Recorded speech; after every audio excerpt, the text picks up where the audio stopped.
ओम शांति। आज 24 मार्च 2024 की अव्यक्त मुरली है। रिवाइज डेट है 13 मार्च 1998। आज की अव्यक्त मुरली का टाइटल है होली शब्द के अर्थ स्वरूप में स्थित होना अर्थात बाप समान बनना। आज बाप दादा अपने होलीएस्ट, हाईएस्ट और रिचेस्ट इन दी वर्ल्ड बच्चों को चारों तरफ देख रहे हैं। चाहे साकार में सम्मुख है, चाहे दूर बैठे दिल से समीप है, चारों ओर के बच्चों को देख हर्षित होते रहते हैं। बेहद के बाबा की बेहद की दृष्टि है। जो सिर्फ सम्मुख बैठे हैं, बाबा उन्हें ही नहीं देखते, पर जो दिल से नज़दीक है लेकिन साकार में नज़दीक नहीं है, दूर बैठे हैं, बाबा उनको भी याद करके हर्षित होते हैं। हर एक बच्चा ऐसा होलीएस्ट बनता है जो सारे कल्प में और कोई भी ऐसा महान पवित्र आत्मा न बना है, न बन सकते हैं। समय प्रति समय धर्म आत्माएं, महान आत्माएं पवित्र रहे हैं, लेकिन उन्हों की पवित्रता और आपकी पवित्रता में अंतर है। क्या अंतर है? बाबा बताते हैं, इस समय आप पवित्र बनते हो। इसी पवित्रता की प्राप्ति व प्रारब्ध भविष्य अनेक जन्म तक तन मन धन संबंध संपर्क और साथ में आत्मा भी पवित्र है। तो क्या फर्क है हमारी और उनकी पवित्रता में? तो वे ज़रूर शरीर से पवित्र रहते हैं, ब्रह्मचर्य का धारणा करते हैं, किंतु हम शरीर की पवित्रता के साथ साथ आत्मा को भी पवित्र करते हैं। तो ये हम में और उनमें फ़र्क है। शरीर भी पवित्र हो और आत्मा भी पवित्र हो, ऐसी पवित्रता आप आत्माएं प्राप्त करती हो। मन वचन कर्म तीनों ही पवित्र बनने से ऐसी प्रारब्ध प्राप्त होती है। कैसी प्रारब्ध? 21 जन्मों के प्रारब्ध प्राप्त होती है। तो ऐसे होलीएस्ट आत्माएं हो, अपने को ऐसे होलीएस्ट आत्माएं समझते हो। अभी बने हैं व बन रहे हैं। बनना सहज है या थोड़ा थोड़ा मुश्किल है, लेकिन कल्प पहले भी बने हैं और अब भी बनना ही है। पक्का या थोड़ा थोड़ा चलता है? नहीं, स्वप्न मात्र भी अपवित्रता समाप्त होनी ही है। इतना निश्चय है ना कि आज बन रहे हैं और कल बन ही जाएंगे। तो होलीएस्ट भी है और हाईएस्ट भी है। ऊंचे ते ऊंचे बाप के बच्चे ऊंचे ते ऊंचे हैं। हाईएस्ट बनते हो तब पूजे जाते हो। चाहे आजकल की हाईएस्ट आत्माएं सकामी राजे थे, अब तो नहीं है। चाहे प्रेसिडेंट हो, चाहे प्राइम मिनिस्टर हो, लेकिन वह पूज्य नहीं बनते हैं। आप पूज्य बनने वाली आत्माओं के आगे पुजारी बन नमन और पूजन करते हैं। लेकिन इसके लिए मतलब हमें पूजनीय बनने के लिए मेहनत है संपूर्ण पवित्रता की। अभी भी स्वराज्य अधिकारी बनते हो और भविष्य में भी राजाओं के राजा बनते हो। तो ऐसा हाईएस्ट पद प्राप्त करते हो, साथ में रिचेस्ट इन दी वर्ल्ड हो। आपका टाइटल ही है पद्मा पदमपति, और ऐसा खजाना है जो अरबपति खरबपति अरब खरब से भी ऐसा खजाना प्राप्त नहीं कर सकते। आप श्रेष्ठ आत्माएं बाप द्वारा ऐसा भाग्य बना रहे हो जो अनुभव करते हो और वर्णन भी करते हो कि हमारे कदम में पदम है। कदम में पदम है या 100 है, 1000 है। ऐसा कोई बड़े से बड़ा मिलेनियर भी इतनी कमाई नहीं कर सकता। कदम में कितना टाइम लगेगा? कदम उठाओ, कितना समय लगता है? सेकंड। चलो 2 सेकंड कह दो। अगर 2 सेकंड भी कहो तो 2 सेकंड में पदम, तो सारे दिन में कितने पदम हुए? हिसाब करो। ऐसा कोई मिलेनियर है जो एक दिन में इतनी कमाई करे? ऐसा कोई होगा? तो रिचेस्ट इन द वर्ल्ड है ना। हमारा एक कदम और परमात्मा के सहयोग के 100 कदम, तो सिर्फ हमारा एक कदम में हमें पद्मों की कमाई होती है। तो हमारे जितना highest richest in the world भला कोई हो सकता है? तो हम कितने सौभाग्यशाली हैं।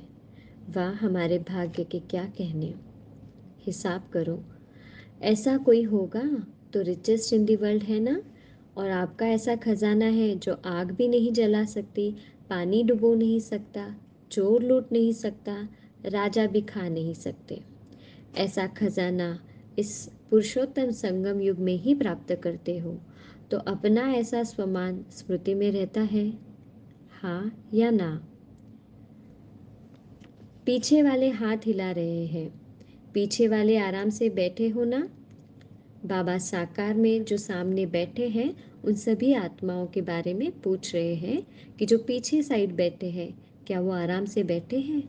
रिचेस्ट इन दी वर्ल्ड हो तो आराम ही आराम है। बड़े से बड़ी यूनिवर्सिटी में भी ऐसे कोचों पर पढ़ाई पढ़ने के लिए नहीं बैठते हैं, लेकिन आप बेगर टू प्रिंस हो, बेगर भी हो और प्रिंस भी हो। सर्व त्याग माना बेगर, सर्व प्राप्तियाँ अर्थात प्रिंस। बहुत ही सुंदर और एकदम सही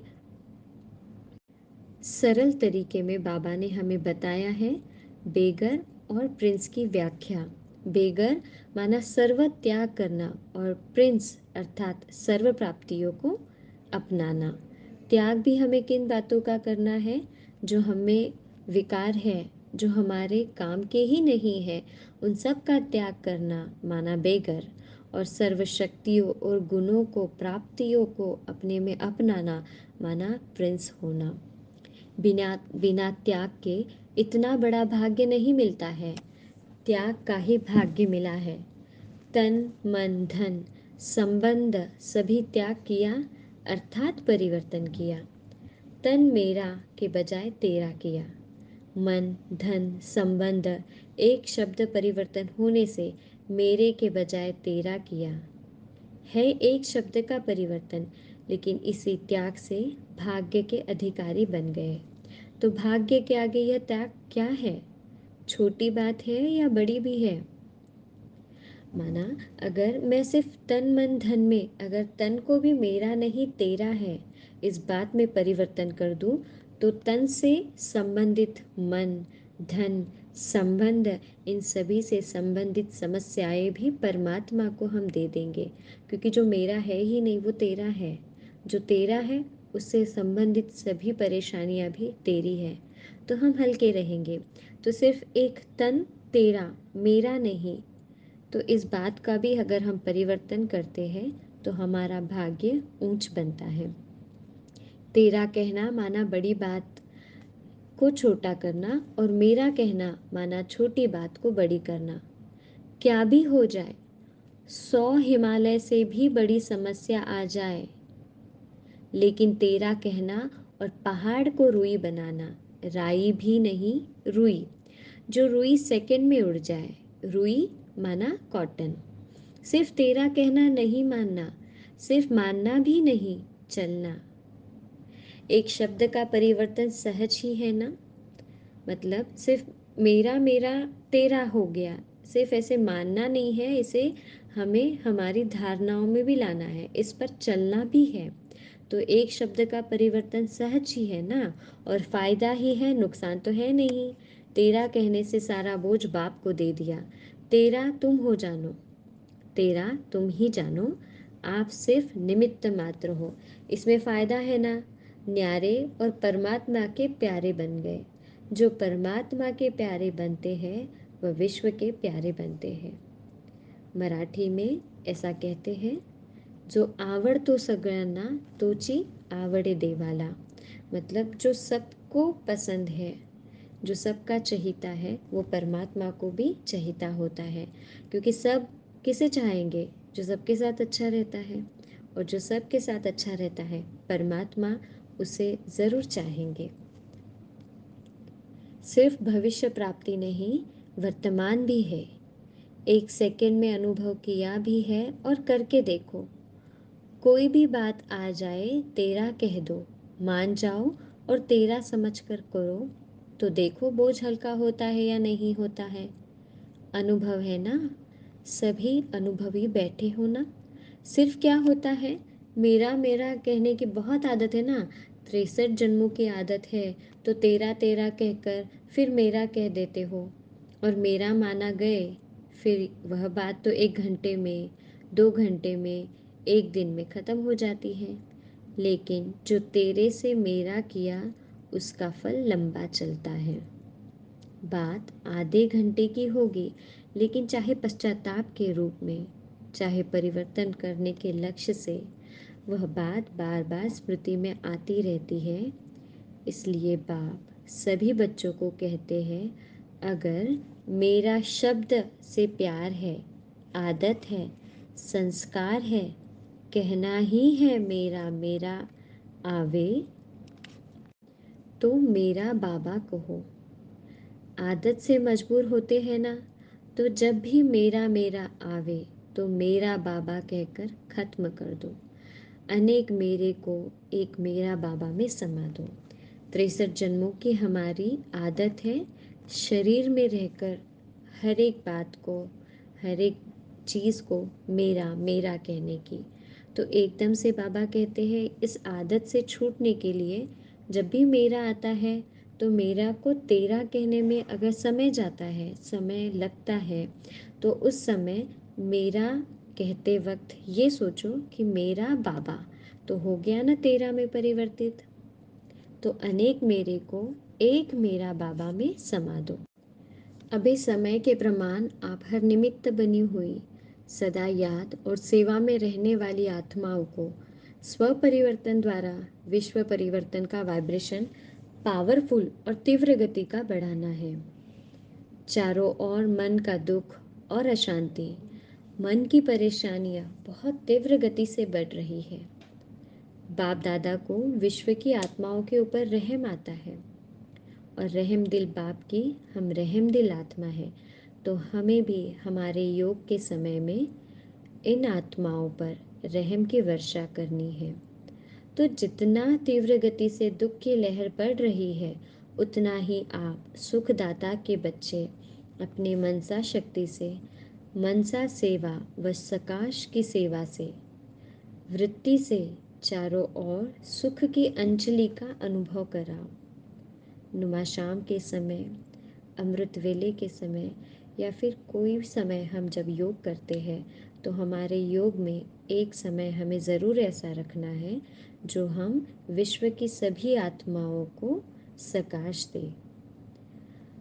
बाप को तो पुकारते ही है, लेकिन आप पूज्य देव आत्माओं को भी किसी न किसी रूप में पुकारते रहते हैं। तो हे देव आत्माएं, पूज्य आत्माएं, अपने भक्त आत्माओं को सकाश दो।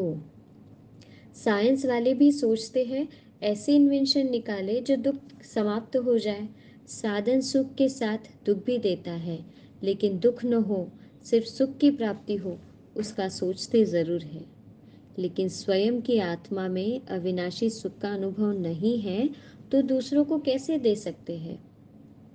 लेकिन आप सबके पास सुख का, शांति का, निस्वार्थ सच्चे प्यार का स्टॉक जमा है, या जितना इकट्ठा करते हो उतना खर्च हो जाता है। यह भी चेक करो, जमा तो होता है, लेकिन जमा के साथ साथ खर्च भी तो नहीं हो जाता। ज्ञान के खजाने तो खर्च करने से बढ़ते हैं, कम नहीं होते हैं। ज्ञान बांटने से बढ़ता है। इसलिए परमात्मा कहते हैं कि ज्ञान के खजाने को तो बांटना ही है, तभी वो दुगना बढ़ता है। अगर बार बार अपने ही स्वभाव, संस्कार या माया की तरफ से आई हुई समस्याओं में अपनी शक्तियाँ यूज़ करते हो, तो जमा का खाता कम होता है। तो चेक करो, जमा किया लेकिन खर्च भी किया, बाकी अकाउंट कितना रहा, कमाया और खाया, ऐसा तो नहीं 2 दिन कमाया और एक दिन इतना ही गवाया जो जमा किया हुआ भी खर्च करना पड़ा। ऐसा अकाउंट तो नहीं है। ऐसे ही कमाया और खाया व अपने प्रति ही लगाकर खत्म किया, तो 21 जन्म के लिए जमा क्या किया। तो हमें सेवाओं में अपने आप को इस तरह लगाना है, जो पहले अपने पास कमाई करनी है, अपनी सेविंग रखनी है, और औरों को भी बांटना है। सिर्फ कमाया और खाया, मतलब खुद ही कमाया, खुद ही यूज़ कर लिया, औरों के साथ नहीं बांटा है, तो इस कमाई का, इस अकाउंट का बैलेंस नहीं होगा। तो ये हमें चेक करना है हमारा अकाउंट कि कैसे बैलेंस हो रहा है। जमा की तो खुशी होती है, लेकिन खर्च का हिसाब नहीं निकाला तो समय पर धोखा मिल जाएगा। जमा का खाता भी देखो